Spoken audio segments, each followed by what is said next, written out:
Evo djeco, sad vidite znači veliki slap, najviši slap, 78 i vidite još manje slapove koji se zovu sastavci.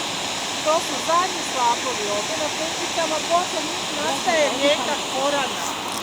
Evo znači ovdje dođe desno je rijeka Korana nastaje. Vidite kako sad ima puno vode, zato što je bilo snijega, pa su slapovi rijeka.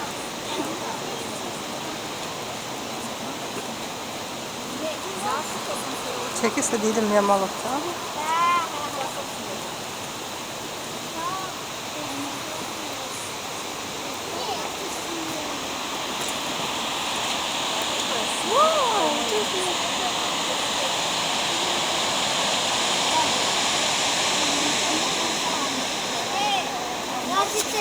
Ti stai mangiando a